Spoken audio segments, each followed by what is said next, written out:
So, hello everyone, I'm Tim from Tim's PC and I build custom PCs to suit anyone's needs or budget.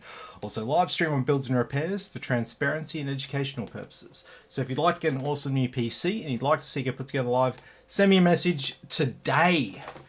Alright. Fine for very long.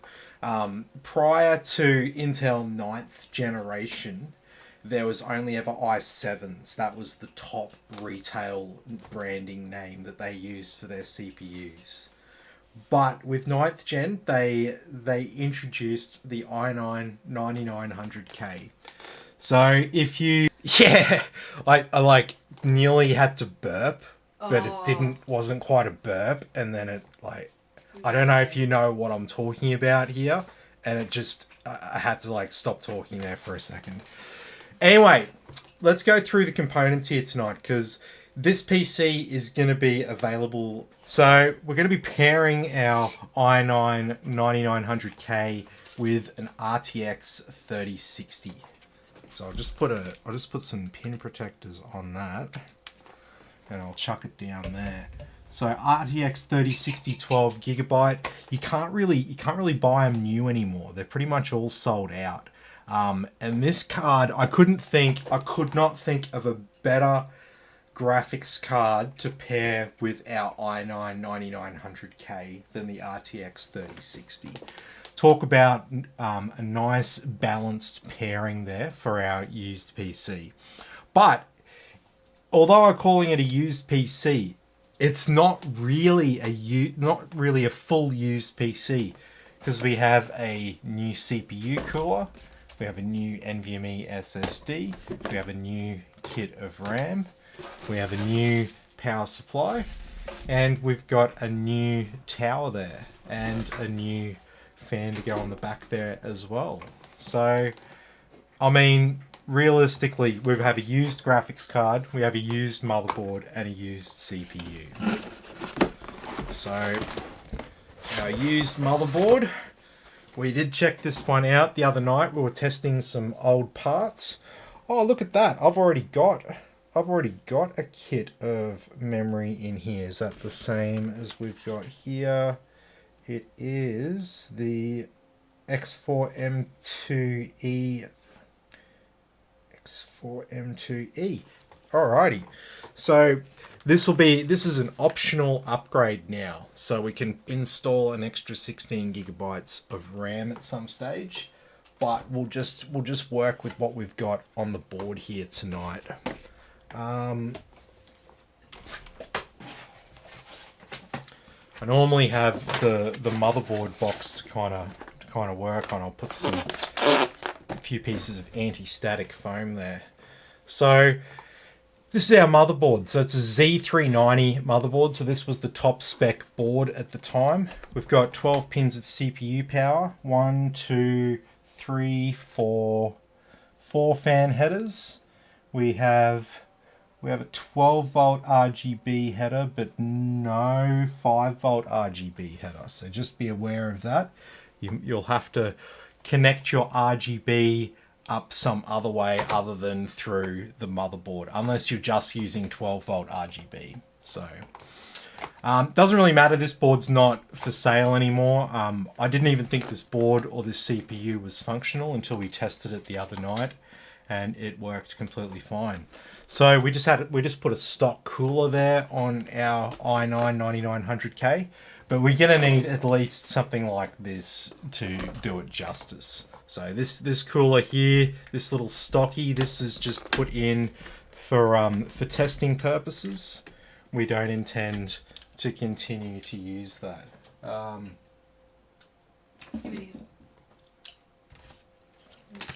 Here you go. Take that kit of memory as well.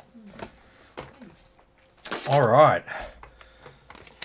So let's chuck that NVMe SSD in before we go any further. I'll chuck in a free hard drive if I've got one lying around that's still in okay condition. So that won't be in the specs there, but that'll just be a freebie. Oh, there goes the SSD. Flicked out of the container then.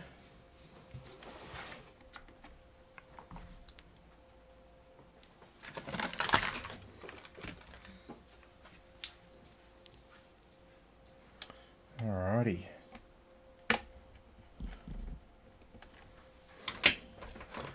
There's our NVMe SSD there. So let's do the cooler. So I did buy this cooler and it didn't have the correct mounting kit for what I bought it for.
Very strange mounting kit. I don't normally have to sort of think too much about it. However, this time I kind of do.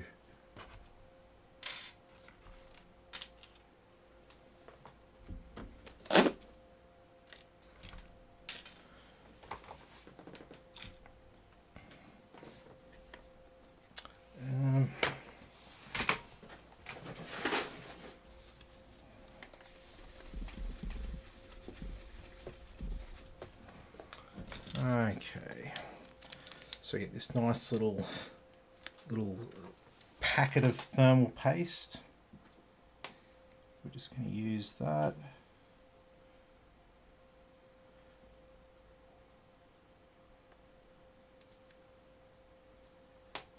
I used to have this CPU. I couldn't not get the the first ever i9 that was released. That was too big of a too big of an opportunity to let it get away.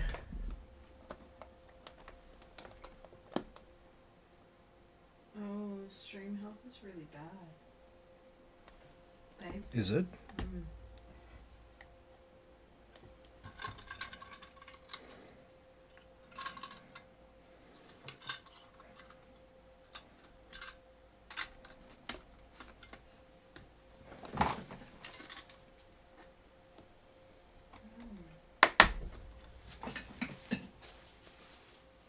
What's going on there?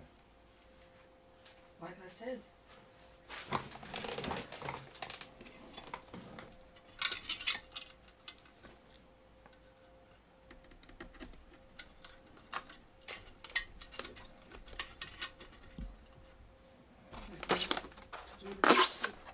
Huh? I said I don't know what to do to fix it.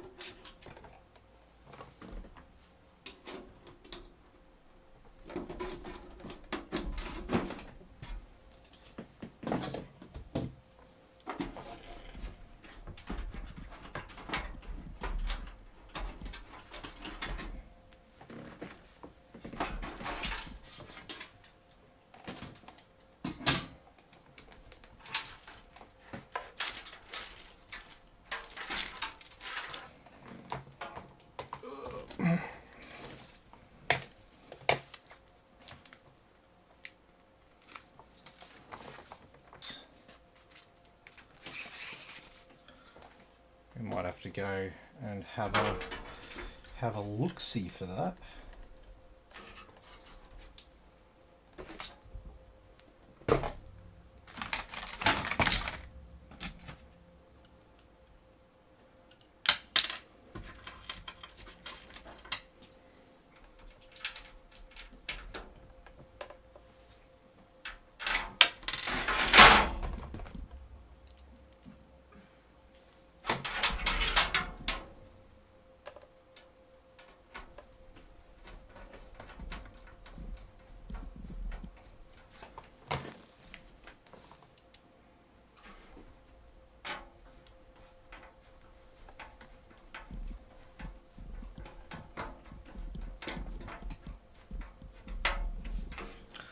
Okay, just give me a second.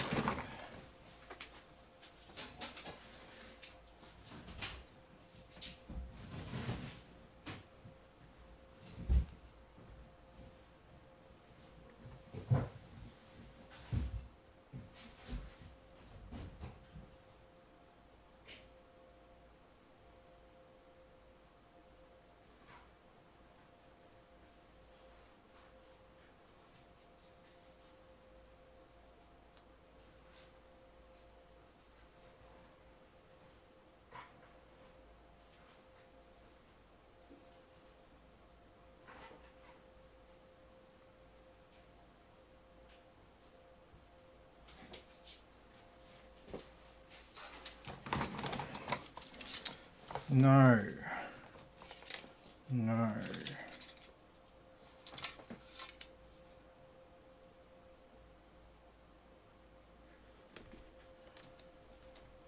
No.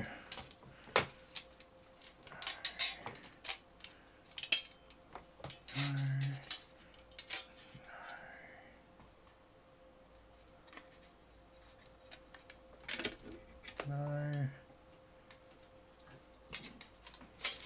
No, it doesn't look like it.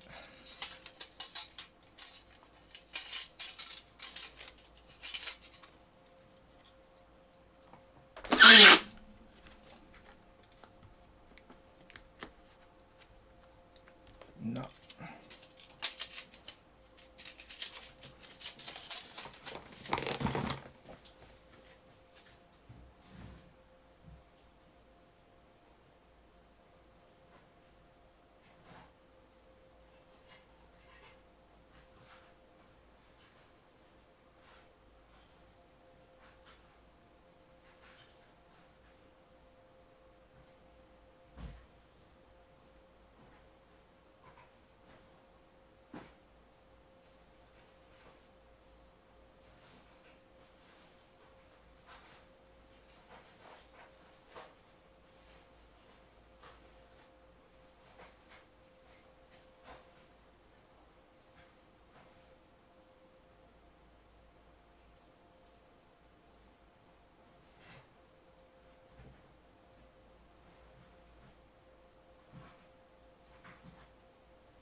But at this stage, we're going to assume that we don't have the IO shield. Okay.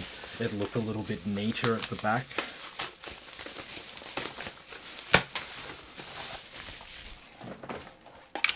Is there fans on the front of this? Yes. Yes.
Okay.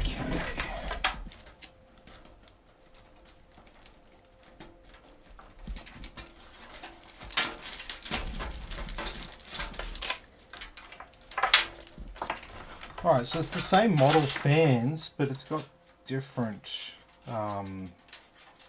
different connectors. Oh, that's going to be fun, isn't it?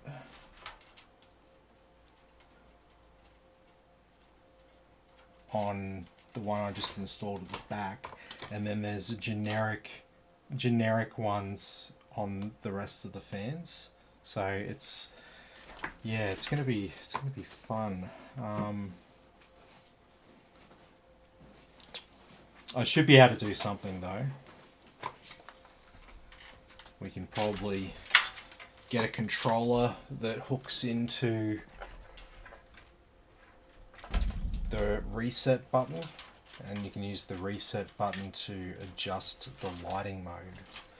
So we'll give that a go. But first things first.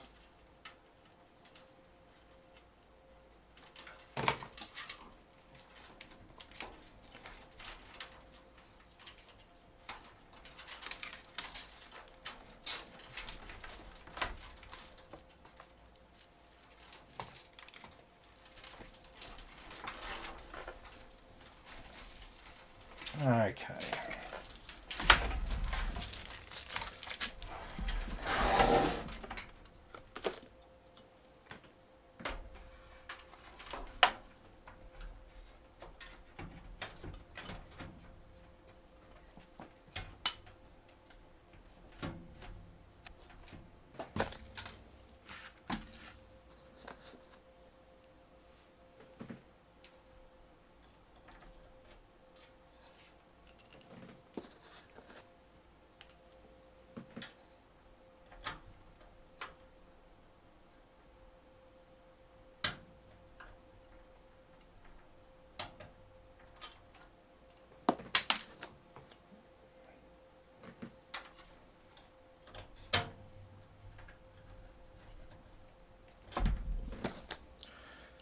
Hate it when there's different thread pitch.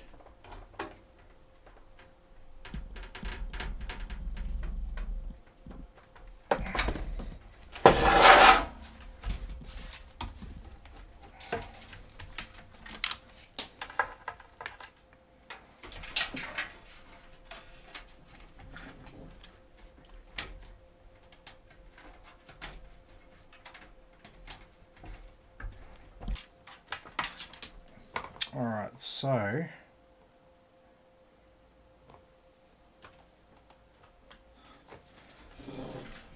our reset switch isn't going to be a reset switch. Don't mind how I'm holding the PC case.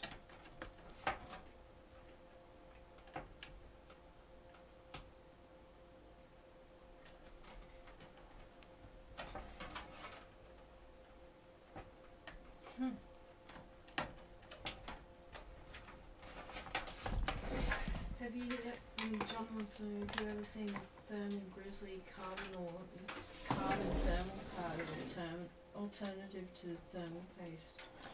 I've heard about stuff like that. I don't know. It all seems a bit much, because I mean you could just tune your hardware to just run a little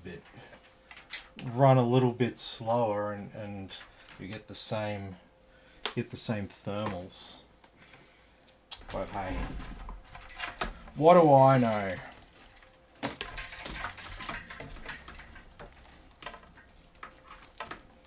The thing is, if the manufacturers decided to just, tune things properly, like, like the issues with Intel 14900 and 13900K, that's the thing about it is if they just tune them right from factory, then ordinary users wouldn't be freaking out about it running too hot and blah blah blah blah blah. And the overclockers, the overclocking community, they don't care. They're gonna overclock it anyway. They don't need it tuned from factory. They're gonna mess around with it themselves. So I don't know why they're insisting on doing this. It's just a big pissing match to see whose chips, whether Intel or AMD can beat a certain benchmark and all that kind of stuff. But yeah, it's the ordinary people who then start freaking out because their CPU's running at 100 degrees. And it's great for companies like Thermal Grizzly because I mean they can capitalize on that.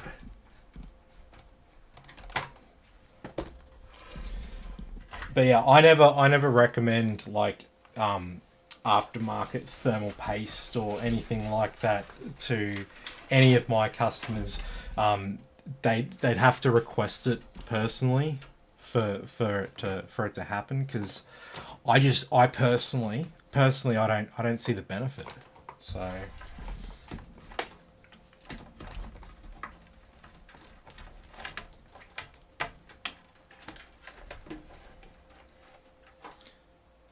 because what'll probably happen in the future is it's going to be less about high power and it's going to be more about efficiency. We already see that in like Southeast Asia and stuff.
Okay.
Okay, so we're getting there.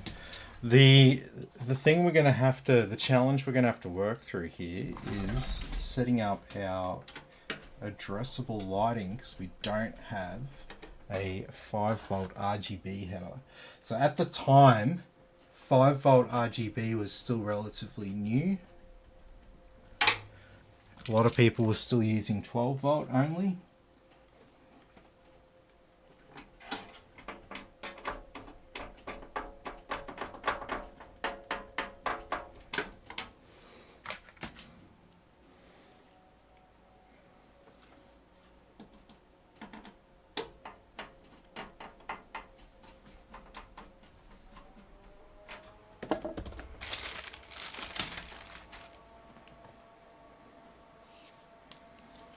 Just in case we add a hard drive, I'll chuck a SATA cable in now. Okay.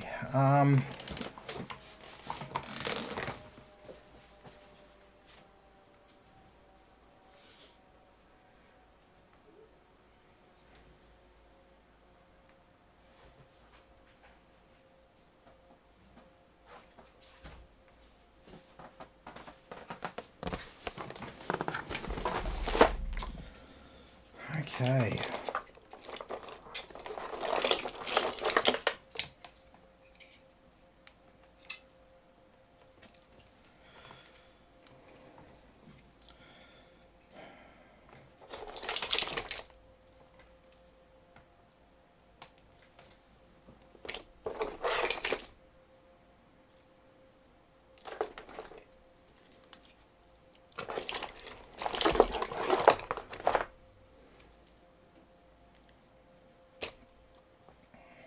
Here we go.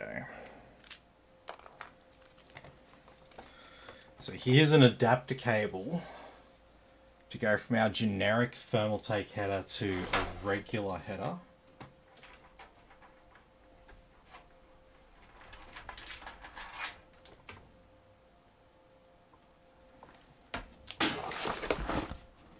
Very good.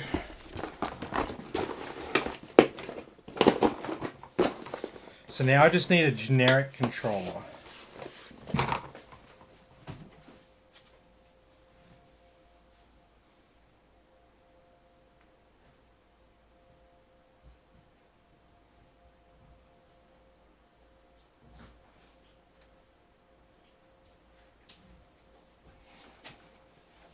Okay.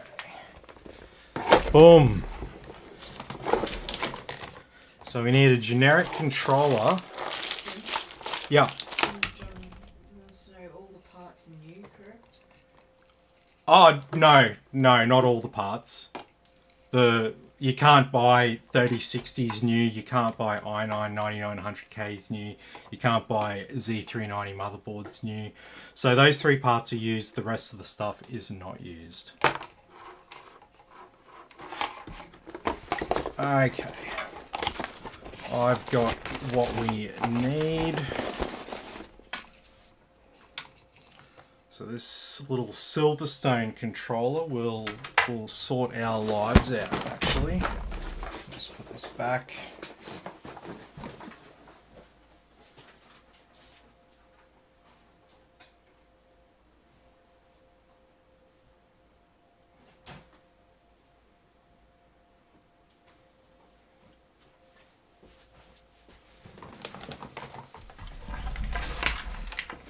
Okay.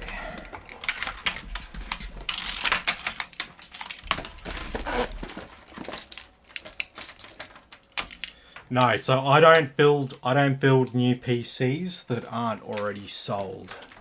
Okay? So we don't do pre-builts or anything like that. Just because it's too easy to lose money. Like it really is. It's not unless you're, churning through the PCs every week, like, 20, 30 PCs a week, then you can sort of have your range of pre-builts. But when you're a small guy like me, you just can't do it. Like, if I go and buy a heap of new parts and open them, I've basically shot myself in the foot, because now no one really wants to buy it as a new PC. They want it cheap. They want the PC at the cost of parts plus about $50 or something like that. So they don't want to pay any money for it. So from my perspective, it's just a case of all right. Okay.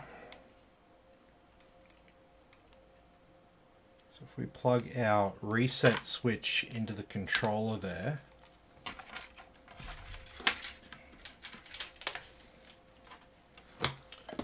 and then we've got our standard RGB cables here, so they're pretty easy to hook up. These just daisy chain.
Okay, so I mean this thing doesn't really have to go anywhere in particular. It's magnetic, so it just sort of sticks to the side there.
John wants to know, so you do it on full repair?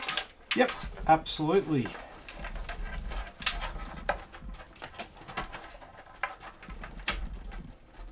So you can always call for repairs. There is a call out fee, obviously. You do after hours repairs and stuff like that if you really need it. Obviously, there is an after hours call out fee. I don't drink, so I can go out and sort of drive at night. However, just because I don't drink doesn't mean I want my night disturbed. So I don't go and do after hours call outs for free.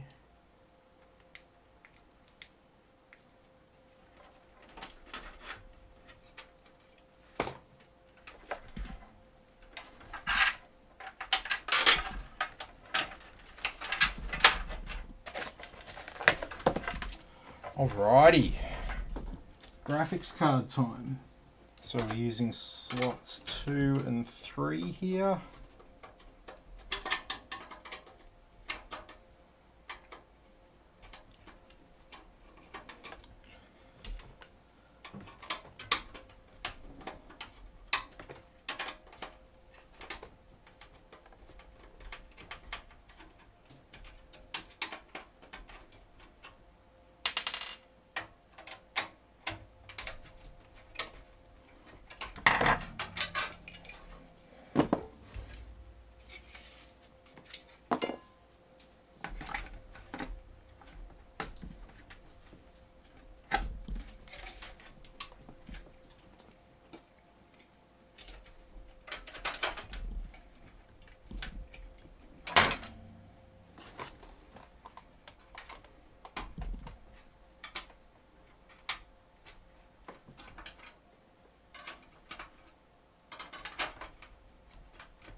And so yeah, if you want this with a 4060, just add 200 to the price, and we'll swap it out for a 4060.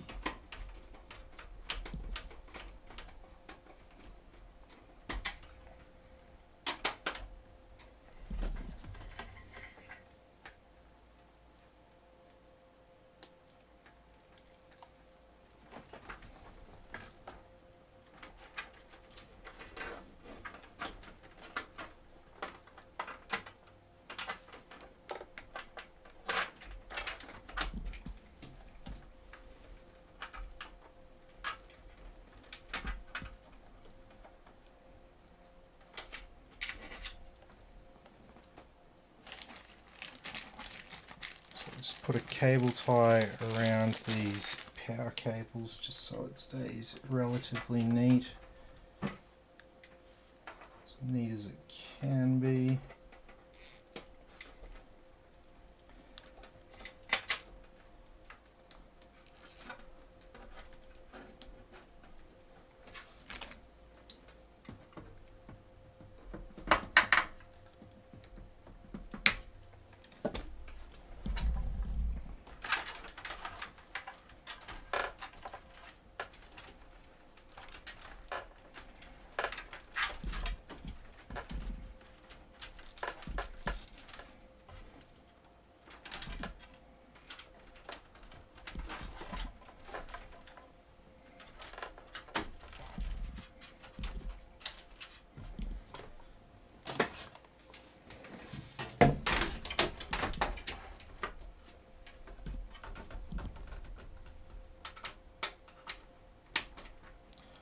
Alrighty.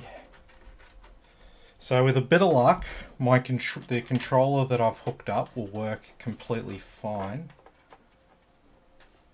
Oh. What'd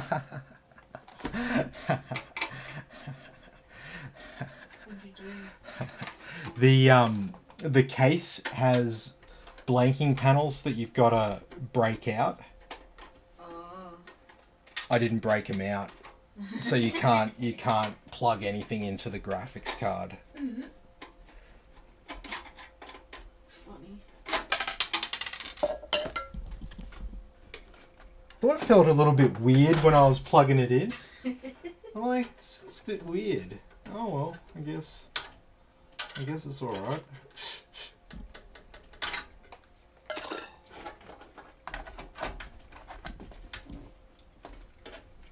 I'm too excited to see whether the fucking controller worked.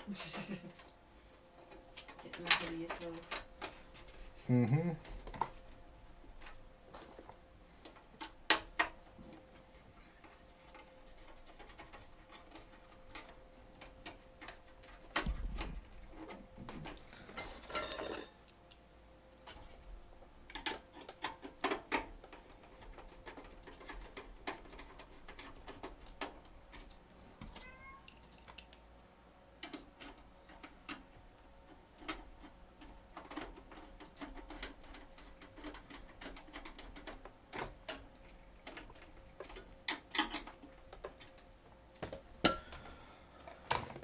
Okay. Let's give it a go.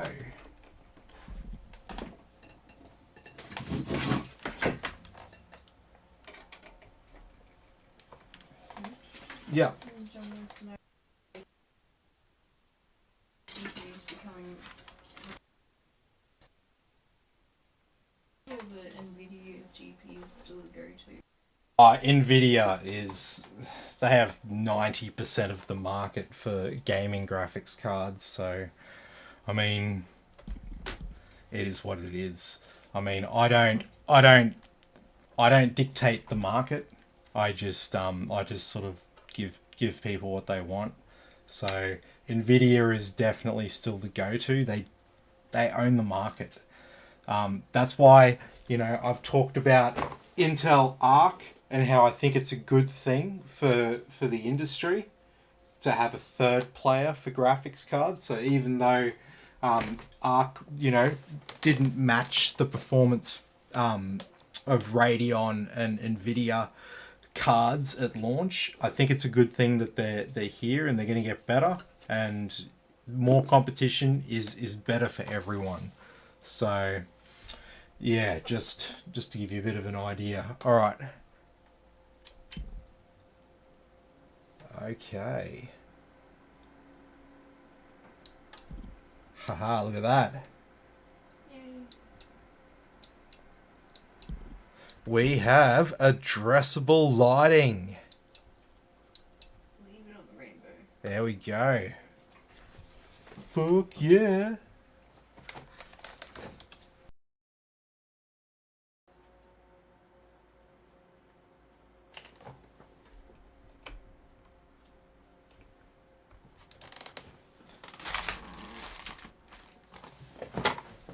Oh, my screens are...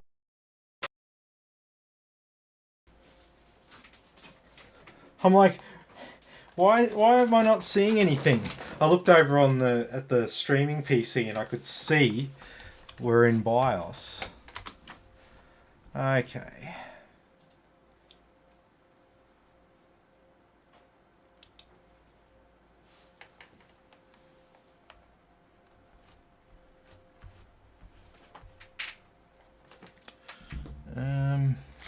Where are we?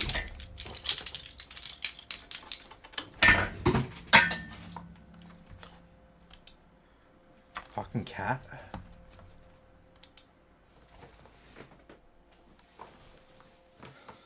Sweet as.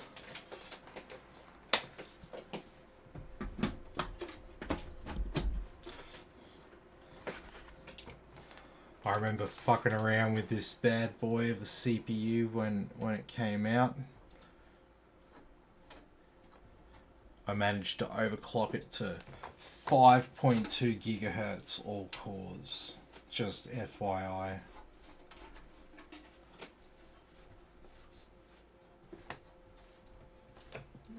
John wants to know, do you feel AMD is now getting into the same trap rut that Intel had gotten into? The same trap? What do you mean? Like... Same rut.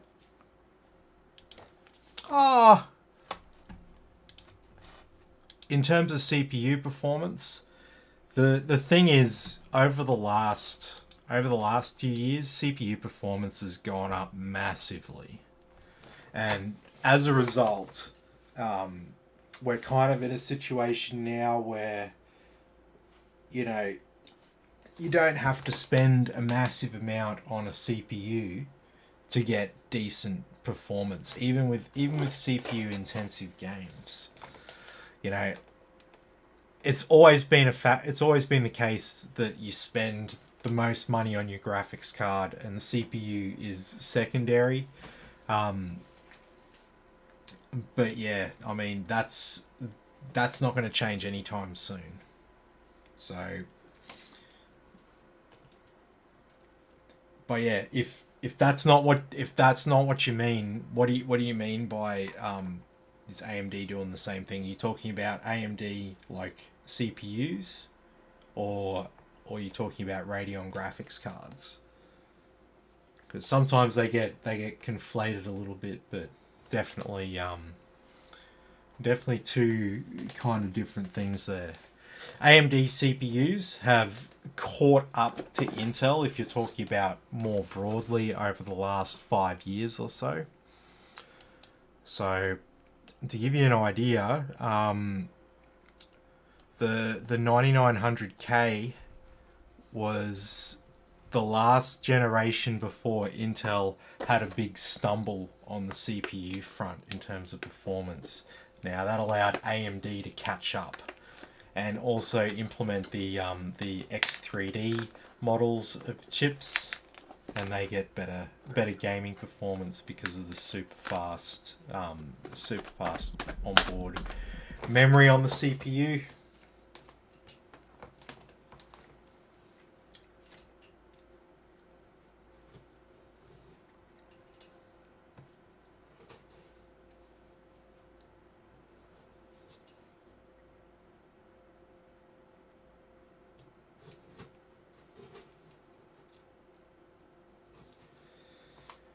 But yes, like I always say to people, you know, you don't need to, if you're not spending a decent amount on the graphics card, you don't have to spend ridiculous amounts on the CPU.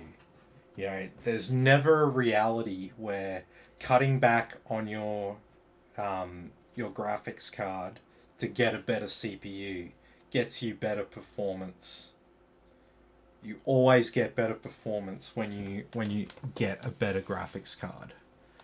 Now, there might be some outliers, like some particularly CPU intensive games that you could point to, and it might be a case where, yeah, if you got a more powerful CPU, you'd get a bit more performance. And if the next graphics card down in price didn't make a big difference in performance, yeah, you might be in a situation where that works. But as a general rule, you never ever have a win doing that. I talk about balance. You know, you've got to have a balanced system. So if you ask my opinion on what you should build, I always look at a relatively balanced system. The times when I don't do that is when the customer just tells me what they want, and then obviously we'll give the customer what they want. The other time is when the customer has a budget. So if the customer has a budget, then I've got to work around and work to that budget. So that might lead to, you know, a slightly lesser CPU, or we might have enough budget to add a more powerful CPU.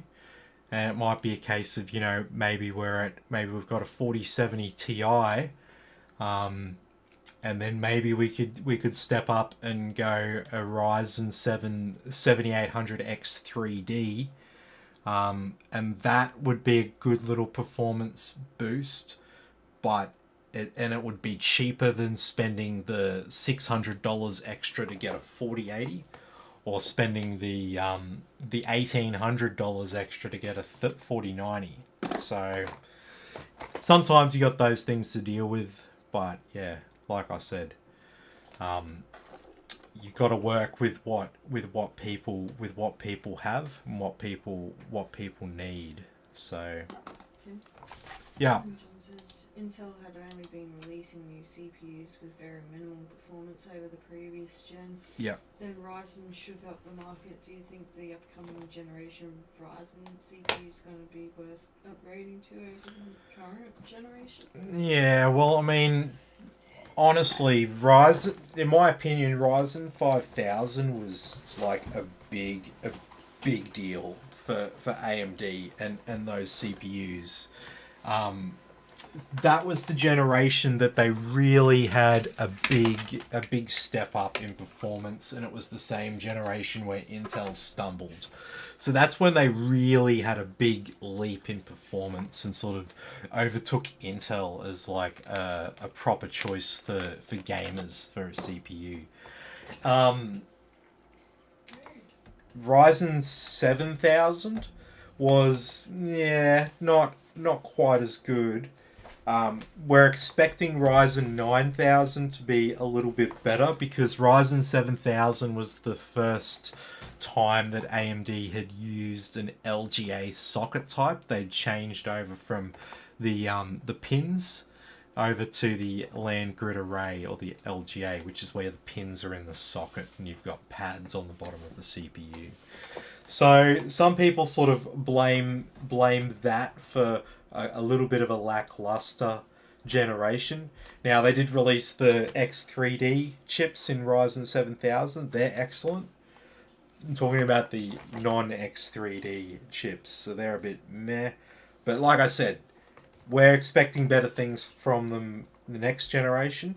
And also Intel. We're also expecting big things from Intel as well, because, you know, over in the USA where Intel is, there's they're getting some pretty big tax breaks from the US government, and as a result, they should have all hands on deck when it comes to new CPUs and next generation CPUs. So big company like Intel, they're not gonna sit idly by. Sure, they made a mistake there around 10th and 11th gen CPUs, but they're not just gonna sit back and let AMD go from strength to strength. So you can guarantee that right now they are working on the future. So, like I said before about competition, really important that we've got good competition in the market, and the closer Intel and AMD are, the more competitive everything's going to get. So, all right, let's get some stuff set up. Got an NVIDIA driver here.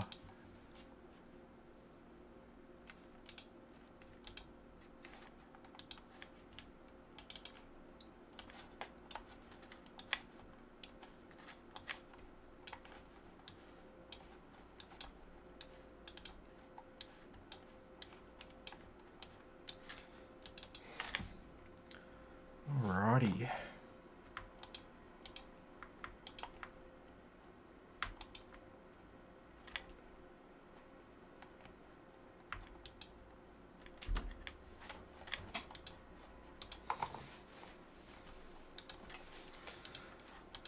Alright, so I'll get these offline apps installed.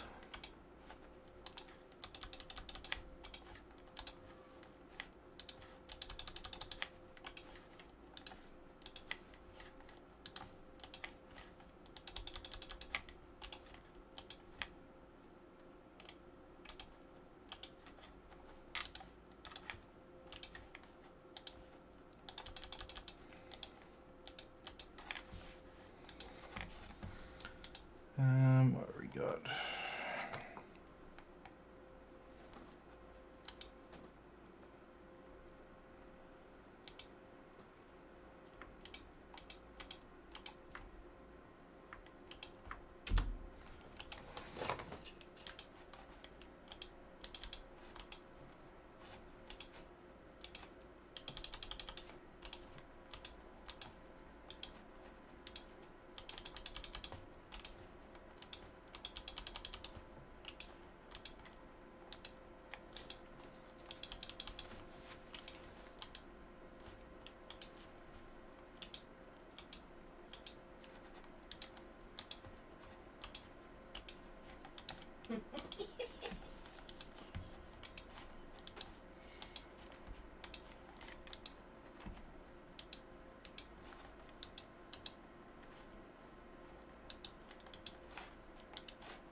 Okay.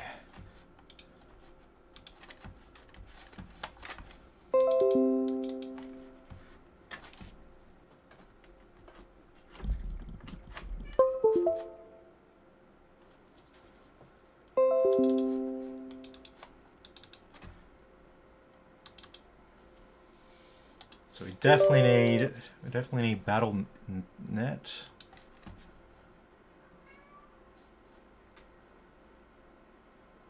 Yeah.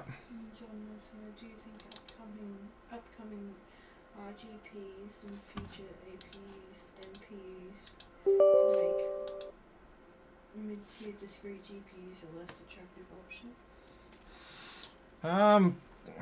Well, I mean, you got to define mid-tier. Technology's always moving, so it's hard to make those sort of predictions about the future. So that's the biggest thing, It's hard to have a crystal ball with regards to things like that.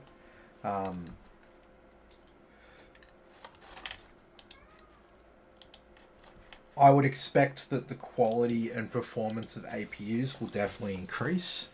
That's a given.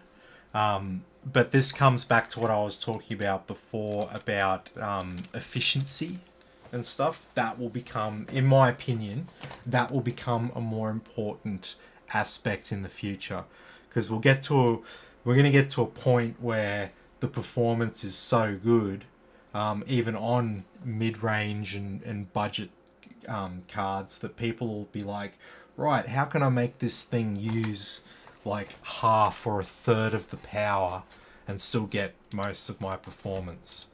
And it will run cooler at the same time. And yeah,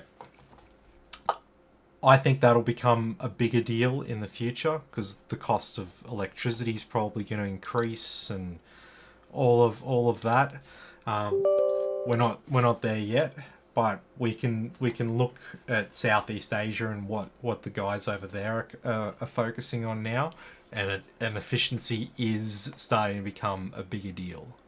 Um, the the days of big massive 4090 bricks and stuff like that probably Said days are cards numbered. selling for between 400 to maybe 800 for the card. Yeah, well, I mean, we're not there yet that APUs are going to overtake cards that are 400 to 800 Aussie dollars. Um, APUs are competing with budget graphics cards at this point. Um, probably not gonna change because the thing is, right, you got to remember this. It's the same companies that are making the CPUs and the APUs are also making the GPUs. They're not gonna shoot themselves in the foot commercially by making APUs perform better than their mid-tier cards. I see them, you know, going up against the budget tier of cards, but the mid tier, I feel like the companies wouldn't release products like that. They'd be a little bit more conservative. They wouldn't want to release the absolute amazing quality APUs and then shoot themselves in the foot for graphics card sales. So, yeah.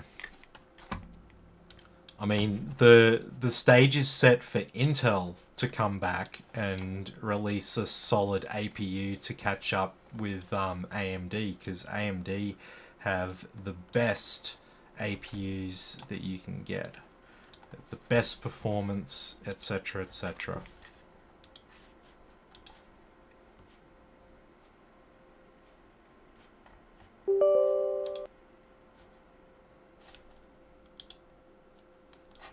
Um,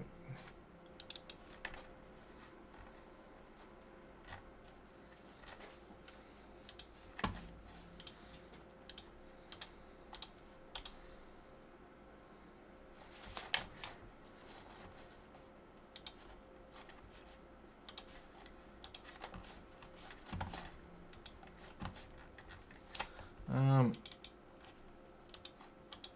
let's make sure I.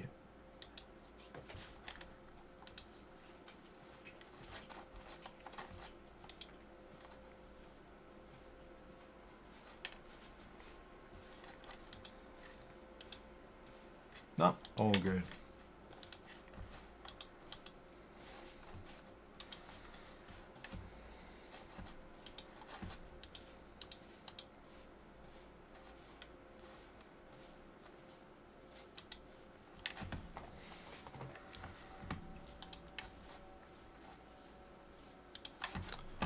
Um,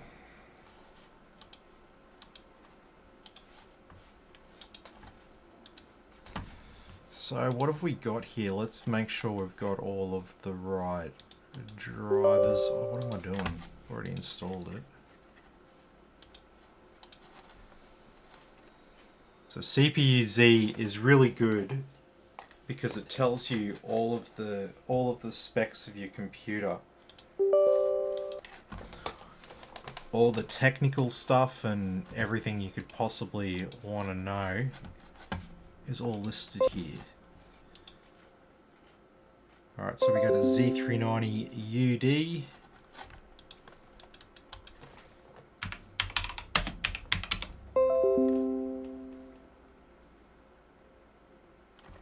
Oh.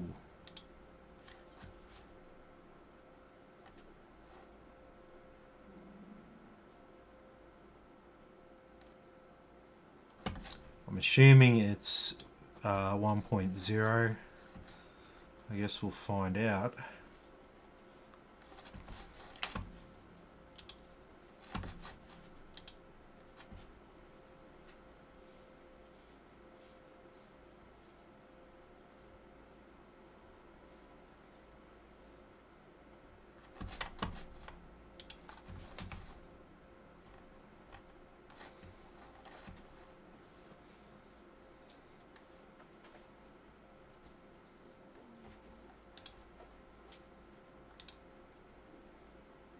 Yeah. Currently, which models of GPUs would be considered entry budget tier versus which would be mid-tier, and could the entry tier be worth buying over the mid-tier for price to performance? No. Budget graphics cards are not generally good price to performance. If you work it out, yeah, you'll probably be pretty disappointed. You got to spend about $300 minimum to get anything half decent. Anything below that is bare minimum. It's definitely not what you'd call good price performance, because it's not just the graphics card that you've got to consider. It's also the rest of the PC as well. So there's like a curve. It starts off pretty crappy price performance, and as you spend a little bit more, you go up the curve and you get around the mid to high tier. That's usually where the sweet spot for price performance is, and then it drops off there as you get up to the highest tier of CPUs and graphics cards. They'll make you pay extra for the privilege of having that top tier hardware, and that's been the way it is for a while. So yeah. Max says evening, all late to the party again. Hey Max. It's my birthday, so I'll have an excuse. Oh, okay, yeah, happy birthday. John says, I found a program like CPUZ but called Specky that seems to be as good or maybe even better in some ways. Specky. Send me a link, I'll check it out.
Call this Windows XP style.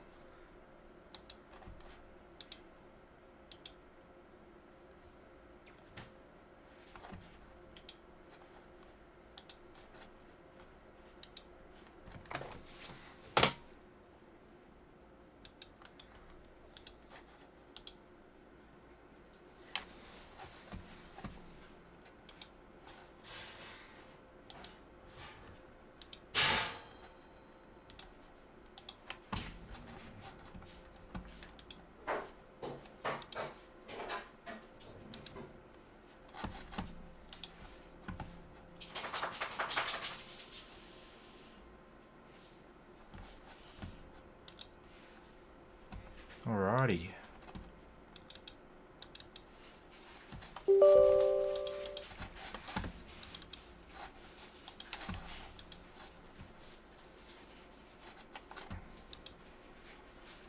Very good. That's all looking good.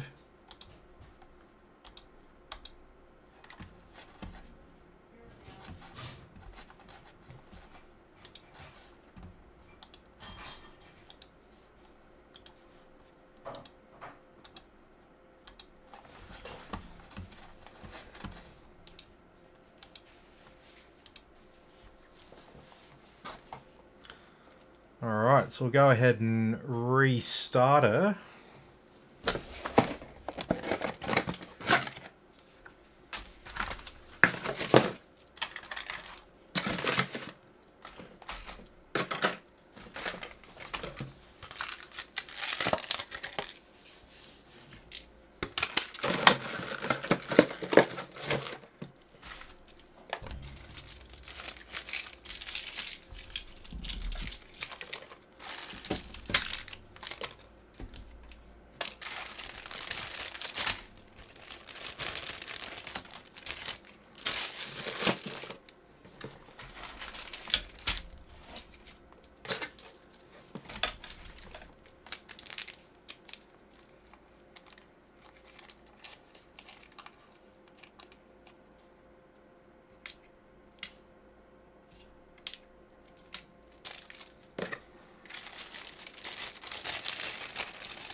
Awesome.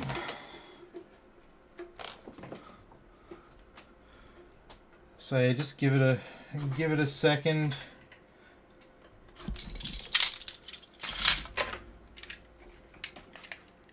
There we go.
What are we doing here? We couldn't complete the updates. Undoing changes.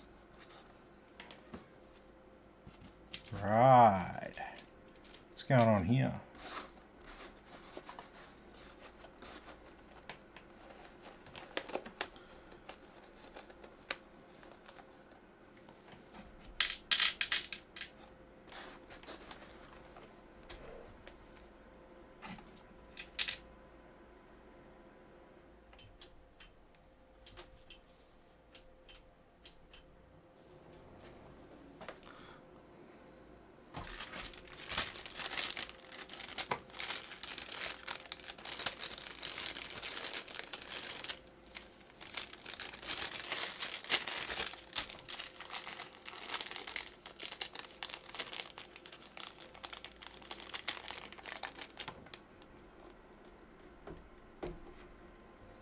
That's so strange.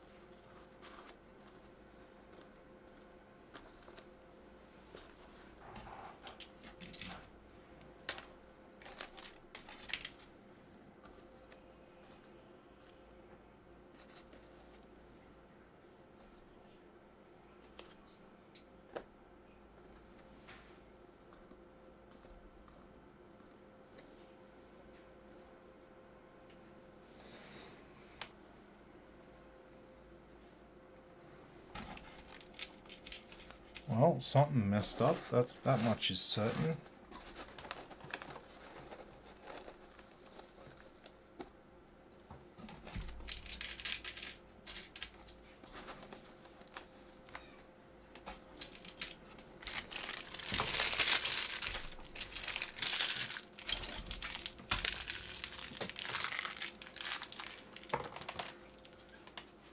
Bloody hell. What's happened here? Safe mode. What the fuck? Fuck me dead. What'd you do with it? Nothing.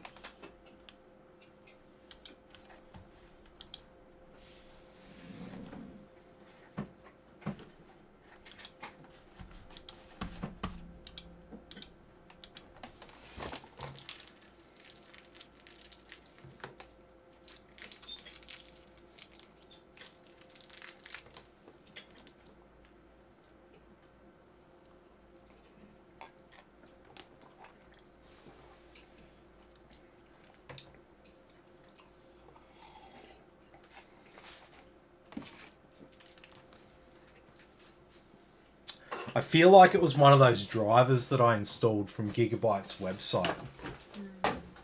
Because they had a lot of different, like, drivers on there, on those lists. There was like 10,000 different ones. So we might be better off doing a fresh install at this stage. If that's definitely the problem.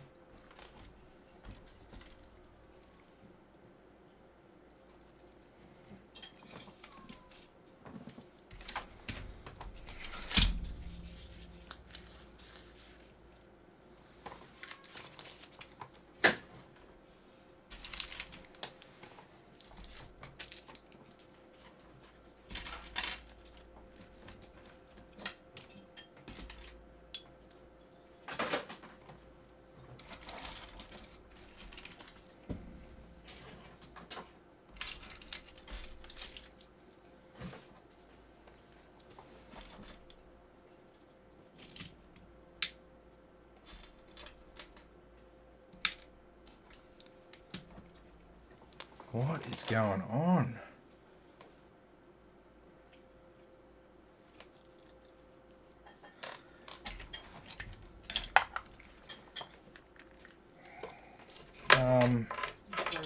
I broke it, yeah. Alright. I guess take two.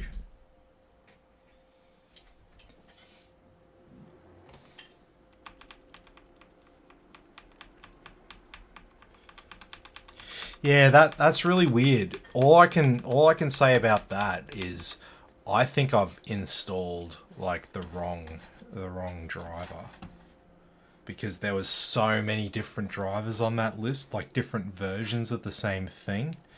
That's a bit of a red flag when the motherboard manufacturer is doing that.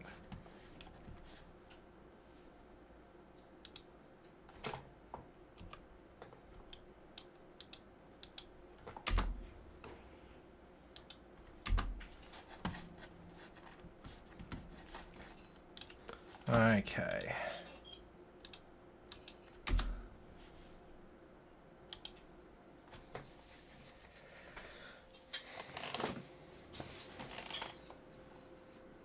All right. So what we'll do is we'll use Gigabyte's App Center to download our drivers instead of just getting them direct from the website. I do normally do that, but older versions of that Gigabyte App Center are a little bit buggy, so I didn't really want to have to install it on this system.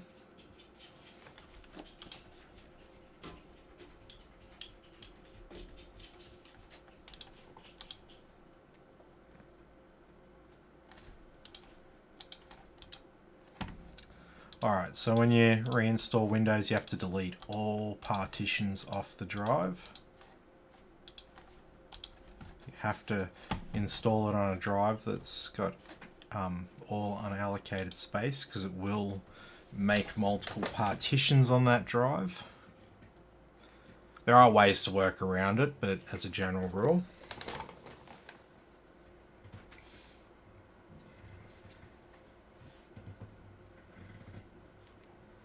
Yeah, because I mean, geez, scroll back on my videos. What happened there? It booting into safe mode in Windows 10. That's pretty much, it's almost unheard of. It does happen, of course, but it's very, very rare. It's not like, who remembers Windows XP? Windows XP, you boot into safe mode all the time.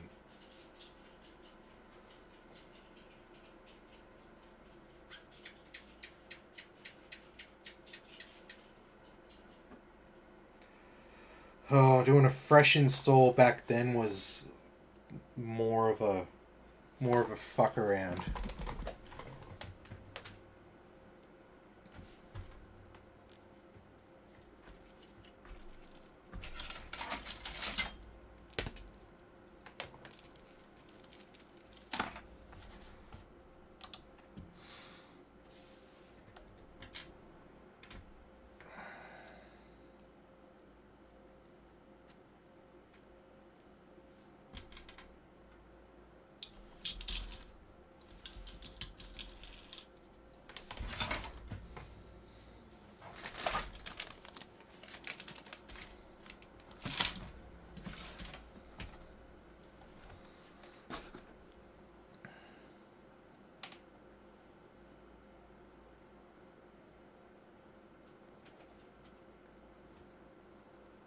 Yeah, what a pain in the ass.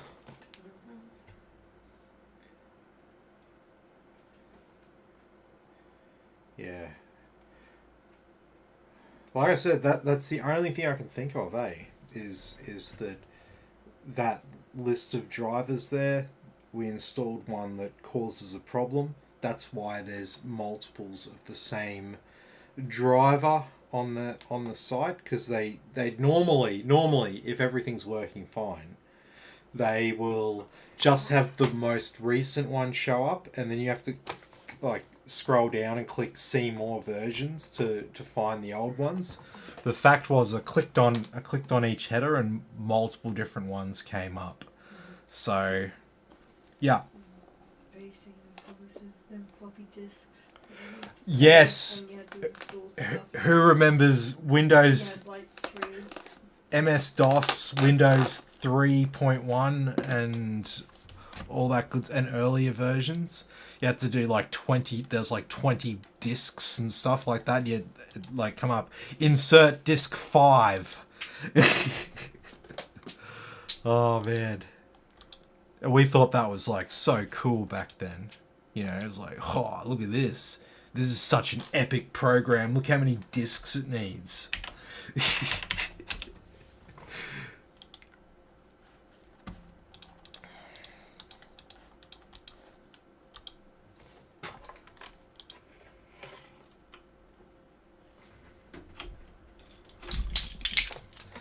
Okay.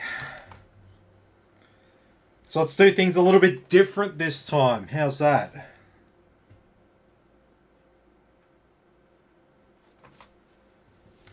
We're gonna sort this out.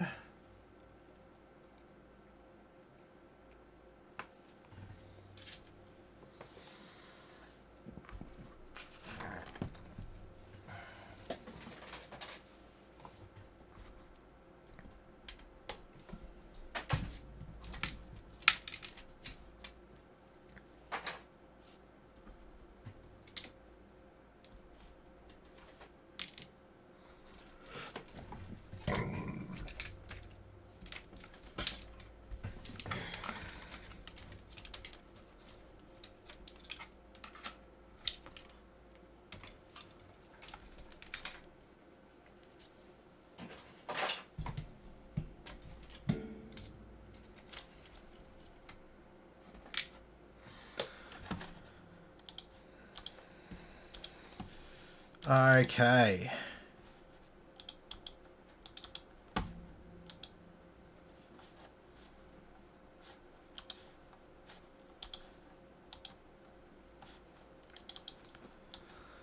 All right, take 2.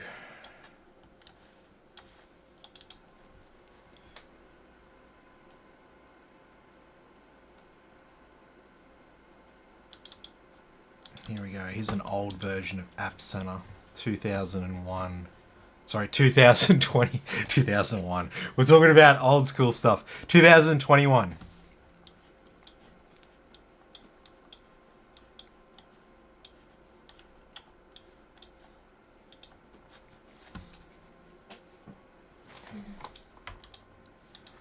Deja vu, right? Yeah. Johnson's just started with an 8-bit Atari XE. Nice. Game console for the Atari Nice. GS. And then before that, the original Atari 2600. Yep, the 2600, man. Ryzen Ryzen had a Ryzen 2600. I used to always look at it and be like, ha, the 2600 rises again. I'm pretty stupid inside my own mind. I say stupid things and amuse myself. It doesn't matter if nobody else gets it. I make my own fun.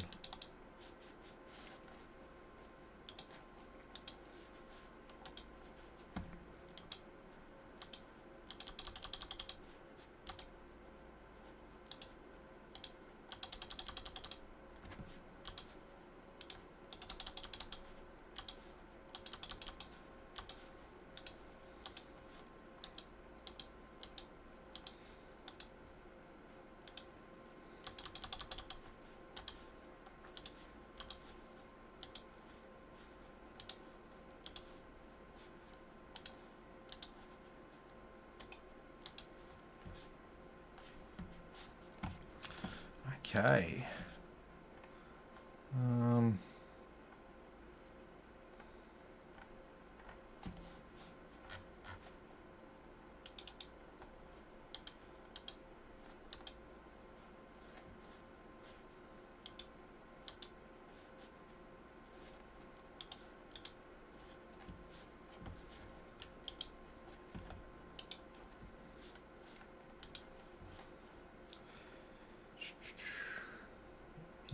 Yes. All right, there's that graphics card driver.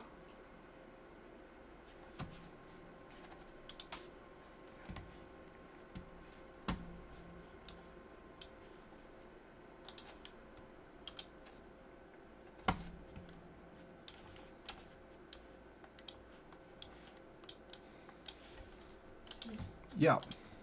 Because I still have a few Volvo OSs on floppies. Ah, So nice. I had a few Amigas as well. Never got Yep. any of the Atari ST TT computers, even though I had one and wanted to very badly. My nana used to have an old Commodore 64. I used to with the I think it was Commodore 64. The green had the green screen. I was playing these old games on it when I was a kid. I don't have like huge memories of it, but I do remember playing it when that's all she had. Yeah. Basings is, I still find it funny that you can still buy the floppy disk drives at stores. Yeah. Yep. I mean, people still have stuff. It's good to be able to access all your old stuff. Max says, the old ST. I was technical editor of Atari ST user magazine for a while. Oh wow. Yeah, cool.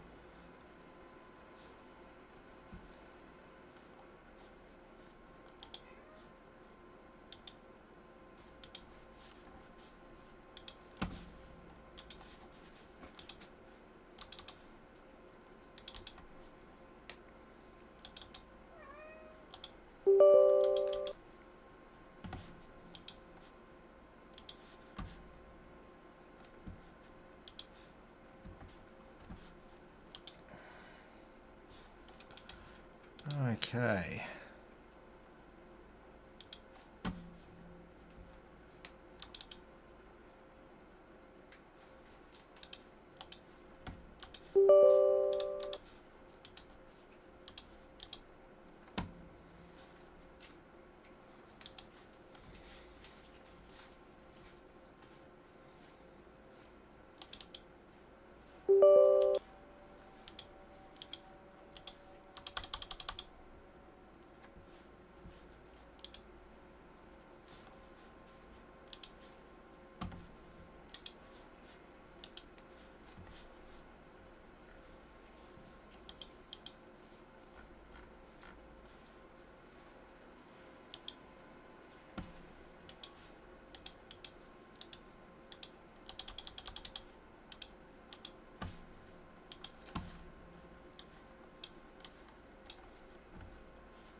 Yes, yes, yes. Yes, yes.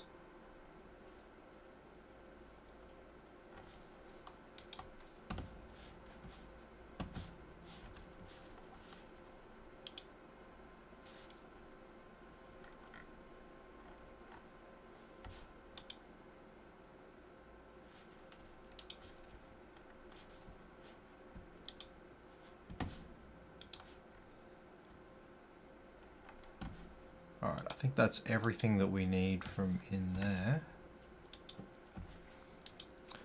We just got to wait for the rest of this to roll through.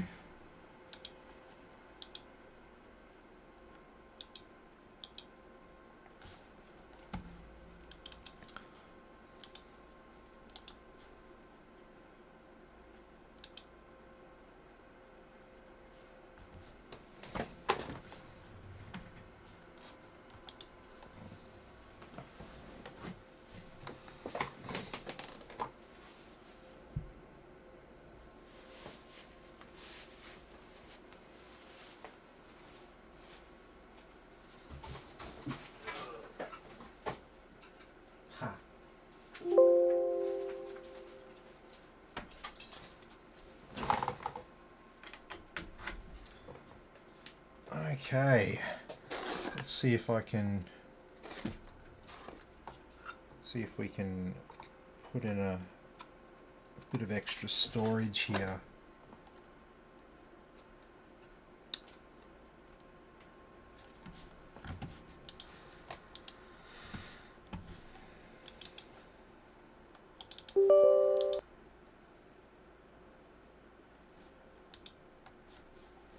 Yep.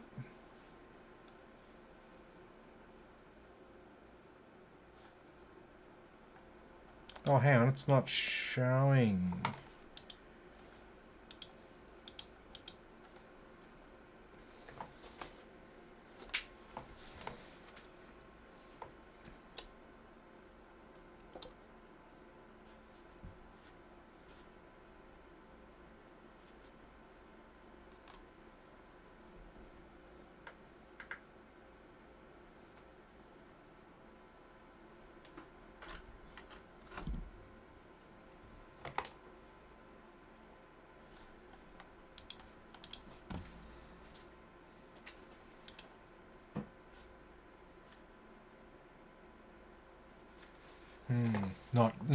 Not showing up at all on this one. So that's not a good sign. I'm pretty sure this one's fucked.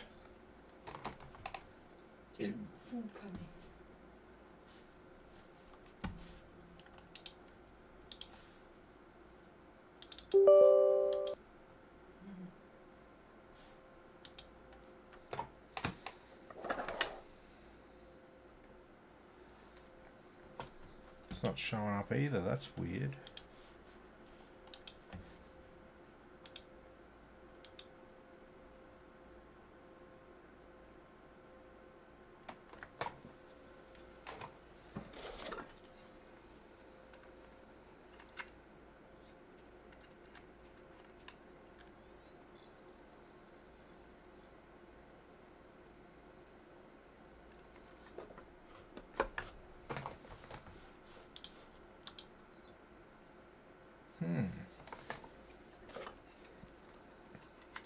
So I'm not getting anything from either of those drives, so these might be done.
Alrighty.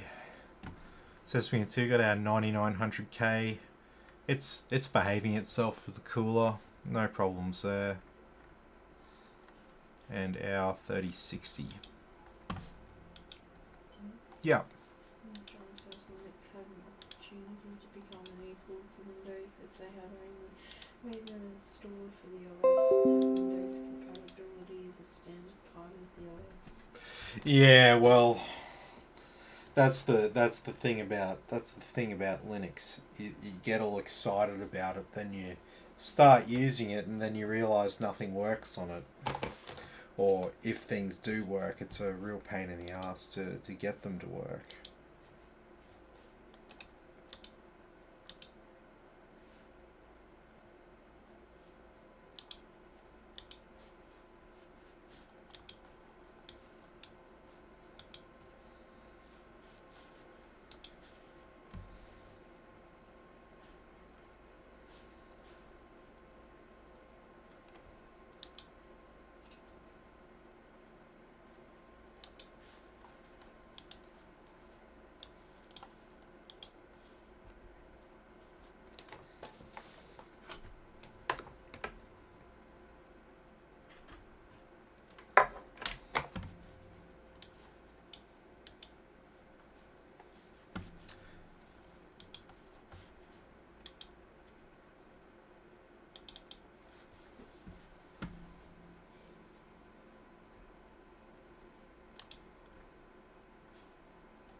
that installer seems like it's stalled.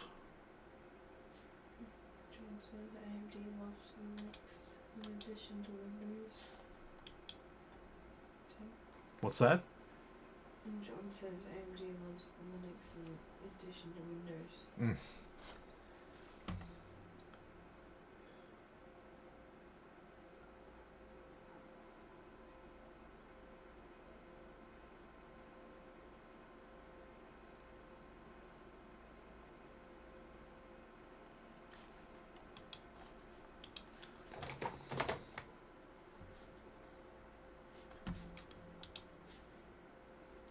Yes, because you clearly stalled.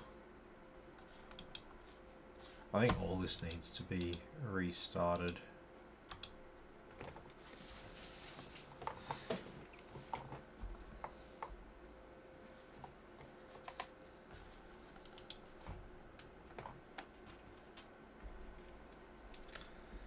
But yes, let's see what happens now that we click restart. Is it gonna boot straight into safe mode again?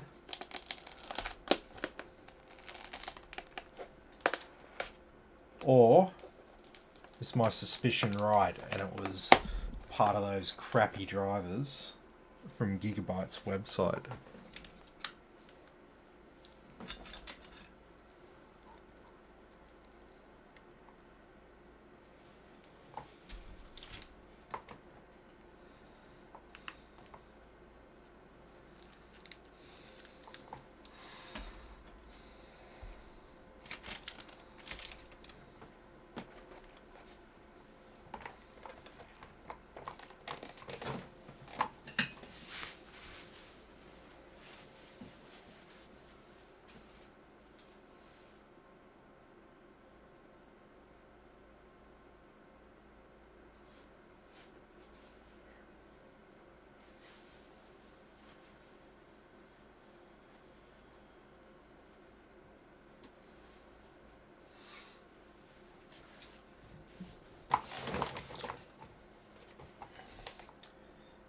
Yeah, I reckon 100% it's the crappy drivers.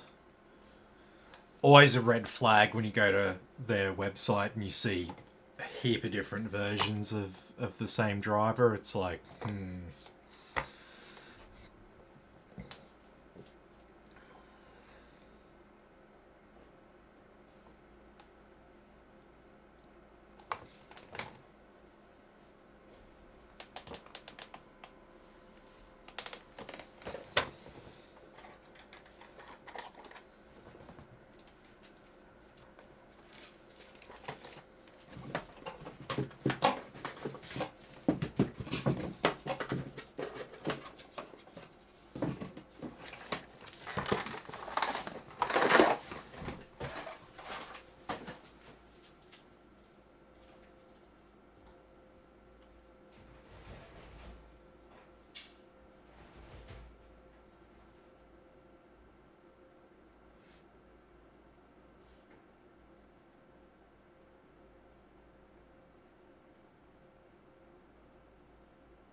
it's spinning out there.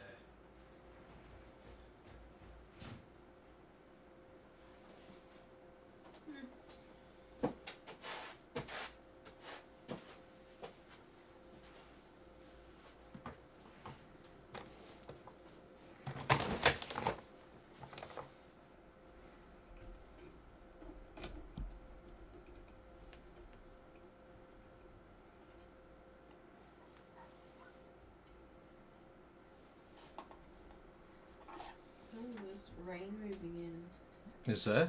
From the west. Like actual rain? Yeah.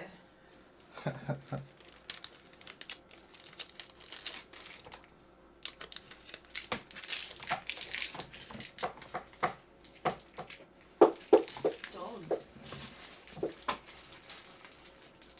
Needle baby.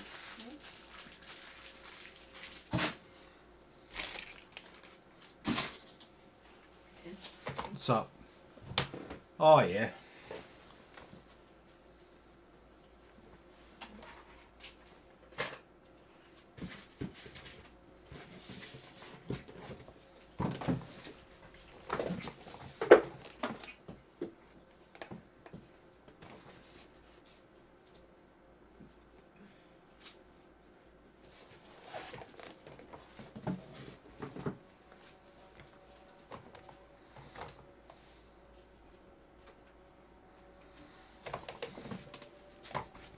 Whenever it wants to do its thing.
Whenever it wants to do its thing would be good.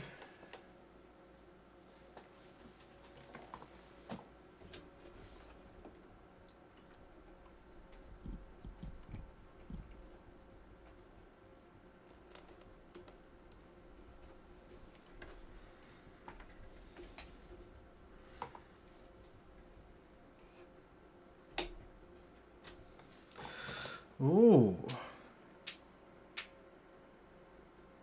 Driver power state failure.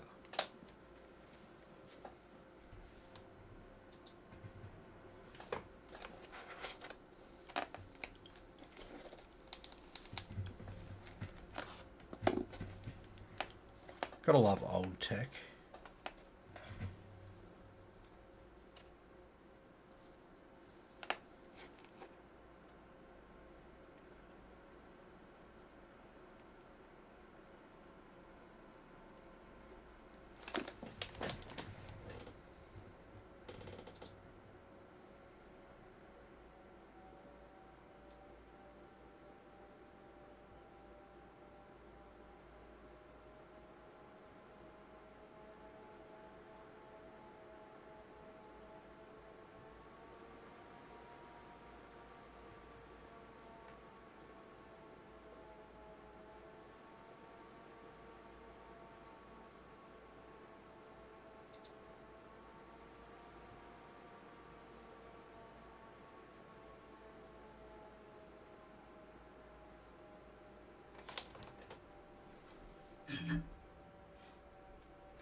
There it goes.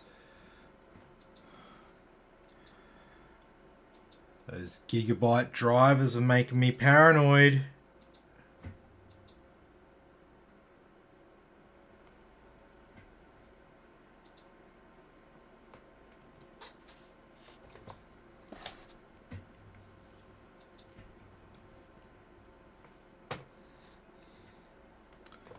Like I say to people, you know, a random blue screen, not a problem. When it repeats itself, then you got a problem.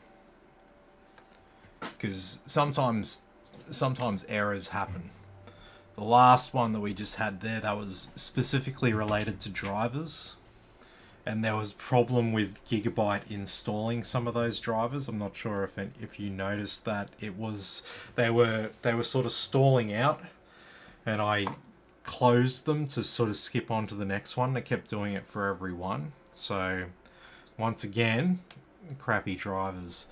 But we'll get to the bottom of these drivers before it's ready to sell.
Alright, let's give these drivers a go now. So, like I said, this happened before, just like this. And then when it got to the point where it was going to install, then it just sat on installing.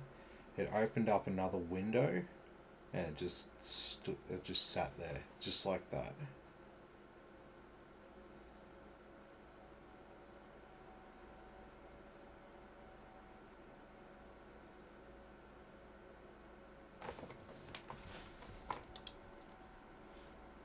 Oh, that looked like it did its thing.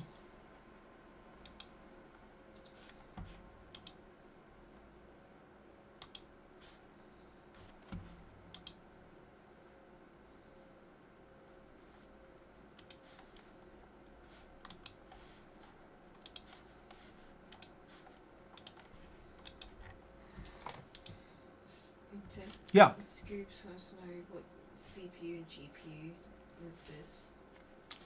Yeah, I'll show you that. So this one here, we've got a used CPU, motherboard, and graphics card. We've got the very first Intel i9 chip, the 9900K. We got a Gigabyte Z390 motherboard. We got some 3200 megahertz CL16 memory. And we've got an RTX 3060 12 gigabyte. The RAM, power supply, SSD, cooler, case, power supply, basically everything. Those 4 items are brand new. Well, 5 items including the cooler, and it's the CPU, motherboard, and graphics card which are used. And so this PC is available to buy. No one's actually bought it yet, so driver seems to be just sitting there doing its thing. This is what happened before.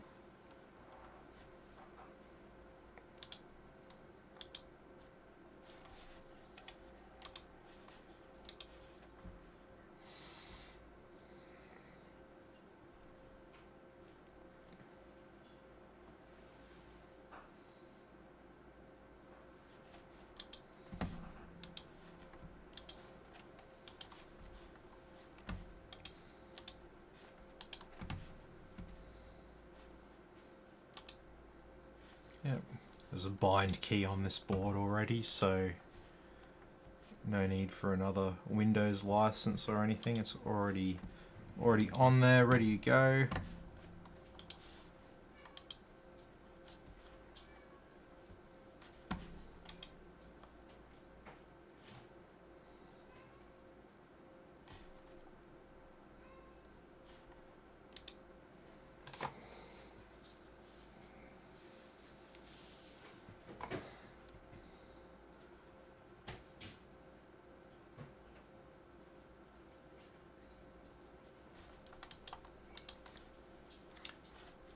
Alright, so one of those drivers there stuffed up when it was installing. So I wonder if we'll get the same blue screen. That'd be interesting. I don't think we will.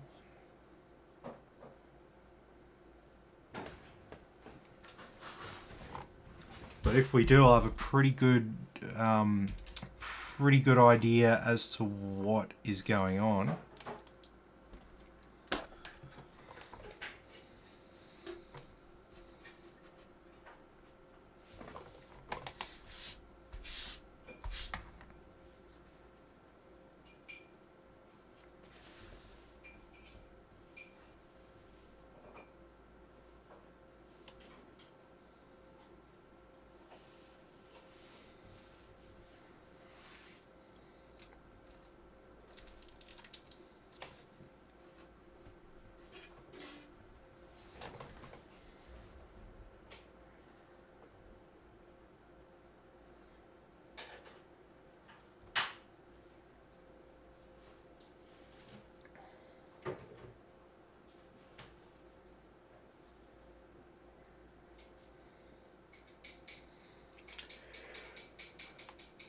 Oh, getting tired.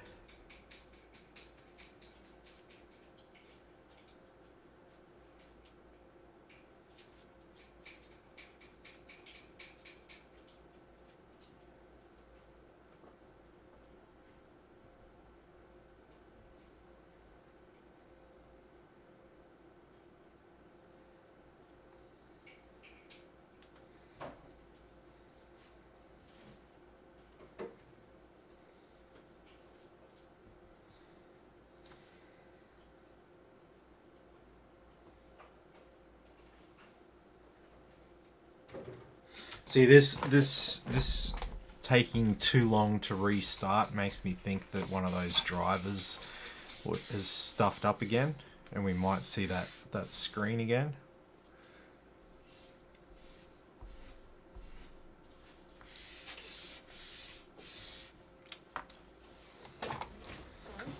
All I hope is that we don't have to keep going back and forward with these gigabyte drivers.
think so.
John says that feeling of what's wrong now will.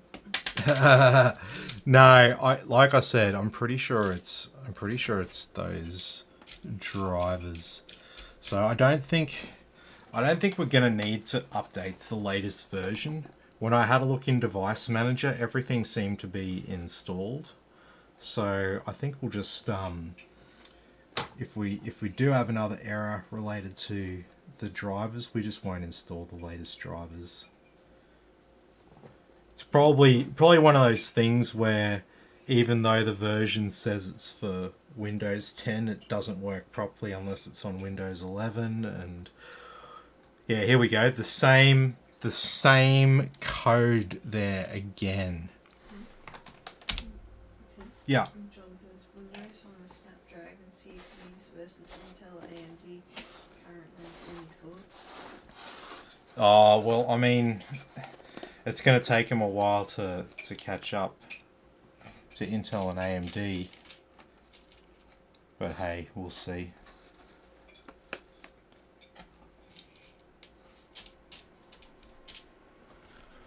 But they play in a different space, really. Alright, so...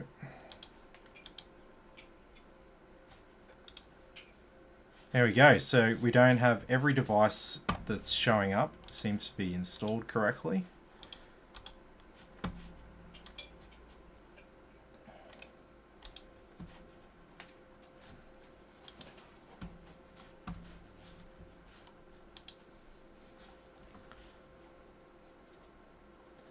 So I think it's just that driver that didn't want to install. It was sitting there like half installed, and that was causing the error with Windows. But what we'll do, we'll just make sure the cumulative updates are done, but then we'll restart it again, and we shouldn't get the same error if it is what I'm thinking it is. Yeah, all our devices are installed.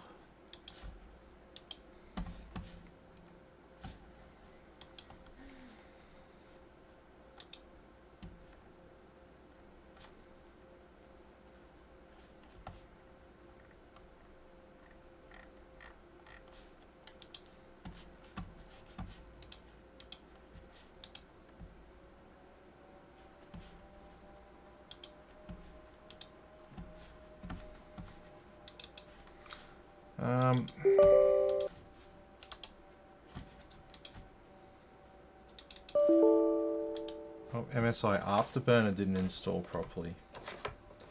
We can fix that.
Sorry, that was my SSD that decided to have a bit of a spec there.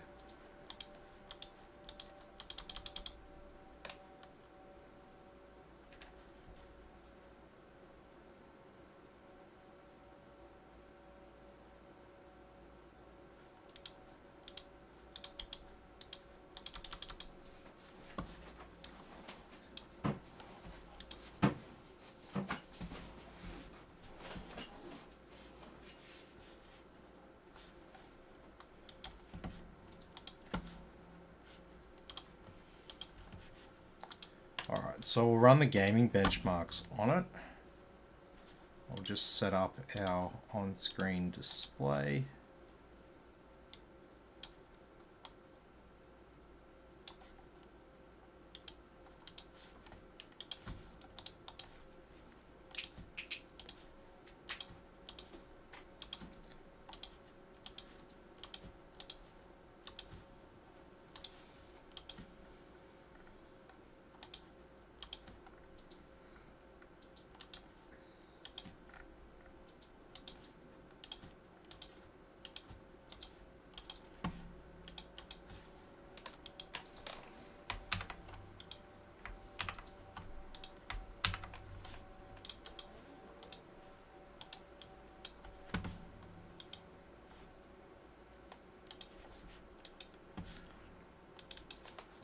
Okay.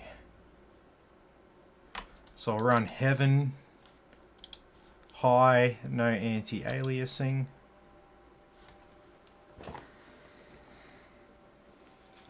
And so yeah, all this stuff on the screen. Up the top here, we've got our GPU, that's our RTX 3060. Temperature, usage, clock speed and wattage. Below it there, we've got our VRAM, usage and clock speed. Down here we've got our CPU, temperature, usage, clock speed and wattage. Down here we've got our RAM, and this number here below RAM, that's how many frames per second it's currently running at.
Cats are so fucking funny, man.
Alrighty, so that was Heaven there on high with no anti-aliasing.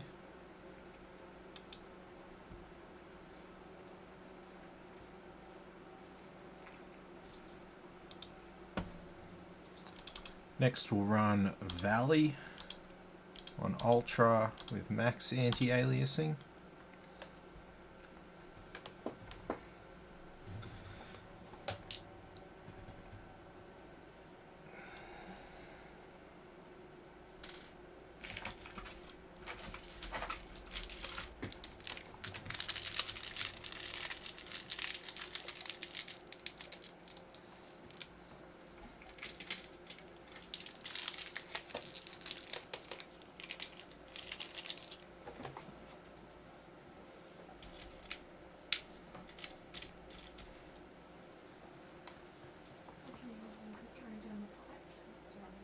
Oh, really? Haha. Actually got some water going into the tanks. Wow. It's July. So you have that shower you need. I don't conserve any water. I use exactly how much water I want to use.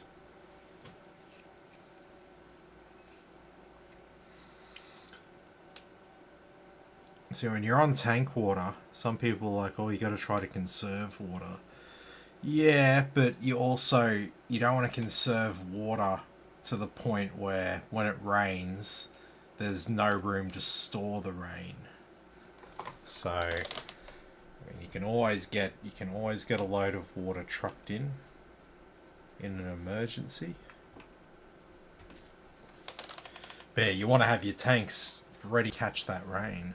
I could get trickle feed, but then my rates goes up and all that. So stuff that.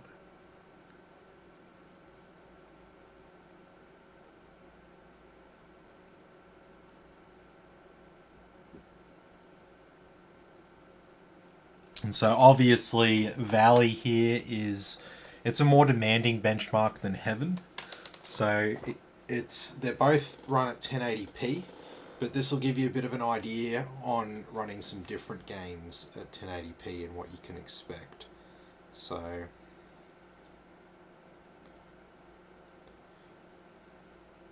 even if we ran them on the same settings, Valley's still more demanding than Heaven. So, and of course these frame rates and stuff, this is just to give you a bit of an idea. You can adjust your quality settings to adjust the frame rate that it runs at, basically. So you can turn your quality settings down a little bit and you get more frames per second. You can just tune that to your liking.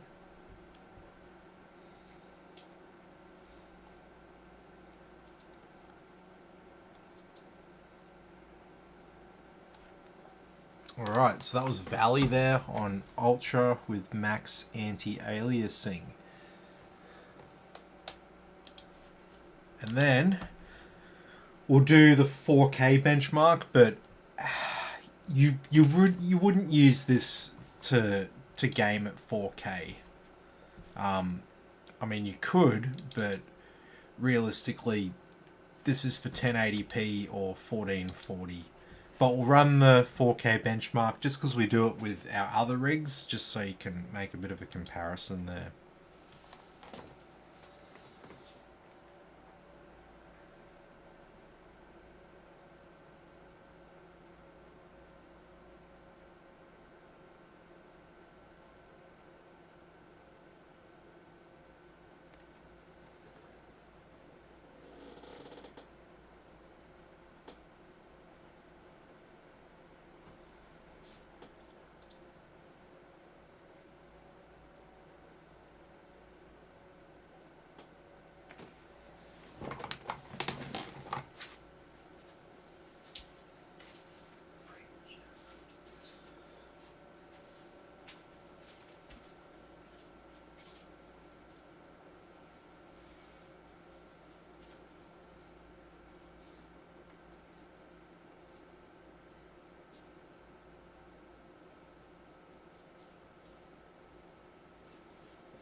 Are they ours or Yeah. USA? Ours is Ours. Ipswich. Oh, cool. Sorry, Christine's looking at some jet photos. It's from the RAAF. Because yes, right where, or in our general region, we are local to the Amberley Air Force Base. They're literally in their flight paths. Yeah, we get to see the jets doing doing training exercises and stuff that are ready to, you know, ready to act.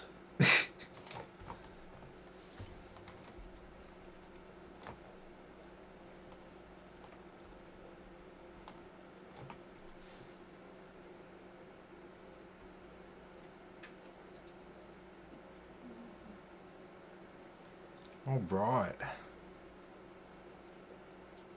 Tim? Yeah. Scoop says I've got a 650 watt with a 4060 Ti and Ryzen 5500. Could I upgrade to Ryzen 7 5700X or would I need to upgrade my power supply? No, that's fine. That's RAM. fine. Will I have to do 5700X is pretty power efficient for what it is. And yeah, 4060 Ti, it's not a very power hungry card. So 650 watts, happy days. If you upgraded your 4060 Ti to a 4070 or a 4070 Ti, I would probably recommend going to up to a 750 or an 850. However, 4070 you can still get away with the 650 watt. So just FYI. Max says I much prefer green on tank water than tadpoles out of the flavour. Okay, so we'll do a restart on it now, and it should just restart and do its thing normally now. Tim? Yeah. Racing says for RAM, will I have to do anything as in driver software as I have a spare spot in my laptop? Oh, what, you want to add more RAM to your laptop? Yeah, no, you can just add another DIMM if you've got the 2 slots in your laptop. UDIMM is fairly good for compatibility. But if possible, try to buy an identical DIMM to the one that's in there. But if you can't, in general, it's pretty good. Okay. Say if you've got like an 8GB stick in there, maybe buy yourself a 16GB stick, and then put it in. And then if it doesn't want to play nicely together, then you can just take the 8GB out. Then you'll still have 16GB in there, for example.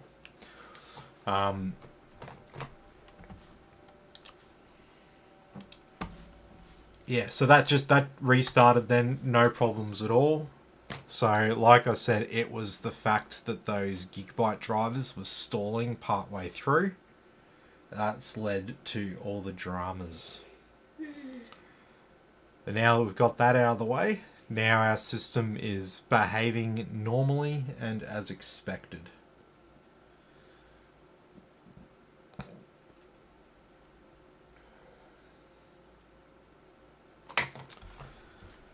Sweet as. That's what we like to see. So that's doing its thing. Motherboard had a bind key on it already, so Windows is ready to go, and it's ready for Windows 11. It's just not offering it to me at the moment, but it does vary when the update will become visible to you. All right.